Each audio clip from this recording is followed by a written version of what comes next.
The race for the 2025 WNBA Most Valuable Player award has boiled down to one thrilling showdown that has basketball fans buzzing: A'ja Wilson versus Napheesa Collier.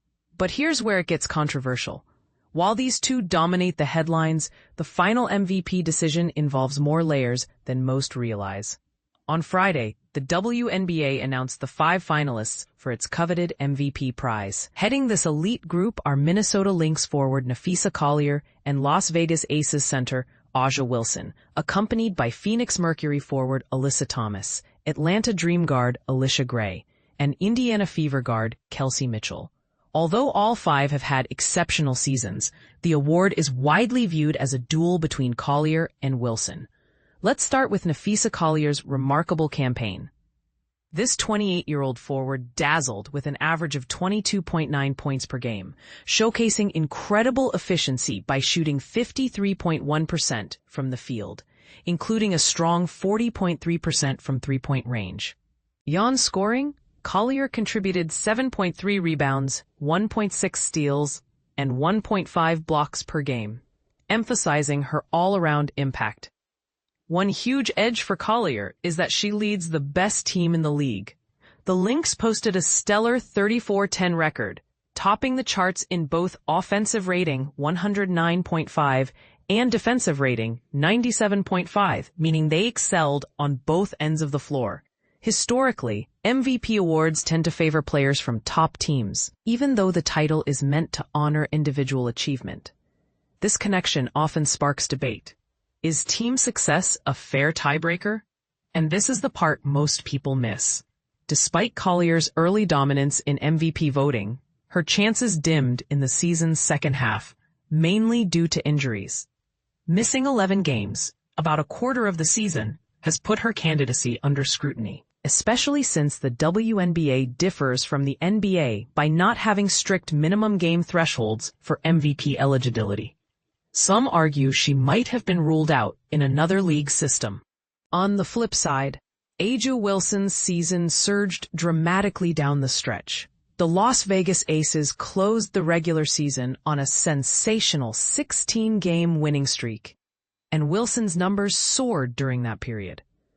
She averaged a commanding 26.1 points, 12 rebounds, 1.6 steals, and 2.3 blocks per game, embodying dominance. Her presence on the court made a massive difference. According to WNBA Advanced Stats, the Aces enjoyed a plus 21.3 net rating with Wilson playing in those final games, compared to a minus 5.8 net rating during her 113 minutes off the floor. Despite all this, we must be cautious not to let recent performance overshadow the full season resume. The Lynx, for example, defeated the Aces 3 out of 4 times this year, which included 2 blowout victories by 31 and 53 points. Clearly, choosing between Collier and Wilson is a nail-biter. Both players exhibit greatness that's hard to distinguish objectively. But the story isn't just about these two stars. Alyssa Thomas deserves a nod as well, particularly since she might have been the frontrunner in a different season. At 33, the Phoenix Mercury forward has been a beacon of versatility and leadership. Thomas averaged 15.4 points, 8.8 rebounds, and an eye-popping 9.2 assists per game across 39 appearances, showcasing her unique ability to facilitate offense. Only Courtney Vandersloot, in a shortened 2020 season, passed out more assists on average. Plus, Thomas is shooting a career-best 53.3% from the field, showing increased scoring efficiency. Mercury head coach Nate Tibbetts summed up Thomas's intangible value perfectly. Beyond the numbers, her defensive intelligence and leadership are extraordinary. Tibbetts referred to her as the best free safety in the league, able to anticipate and disrupt plays with exceptional defensive instincts. This was critical for Phoenix, especially after the off-season departures of legends Diana Taurasi and Brittany Griner. Despite losing such star power, Phoenix adapted, winning 27 games and securing the number 4 playoff seed thanks in large part to Thomas and new addition Satou Sabally. Yet even with this stellar contribution, Thomas will likely fall short of the MVP crown this year.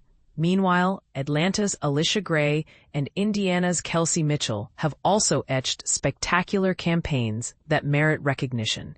Gray embraced her role as a 3-time consecutive All-Star, besting her previous personal records by averaging 18.4 points, 5.3 rebounds, 3.5 assists, and 2.3 made threes per game. Her consistent improvement paints a promising trajectory. Mitchell stepped up big time for the Fever. With teammate Caitlin Clark sidelined by injuries and limited to just 13 games, Mitchell seized the opportunity to become Indiana's primary offensive threat. She delivered an impressive 20.2 points, 3.4 assists, 2.5 three-pointers, and 1.8 rebounds per contest, proving she can carry a team's scoring load in tough times. In the end, while Collier versus Wilson dominates the MVP conversation, the depth and diversity of talent in the WNBA make this an especially exciting and unpredictable race. The crux is, how much should recent performance weigh compared to season-long excellence? And should injury absences automatically discount a player's MVP chances? What's your take? Do you believe team success should sway MVP votes, or is individual brilliance all that matters? Should a player missing significant time be penalized, even if their impact while active is undeniable? Sound off in the comments. This debate is far from settled,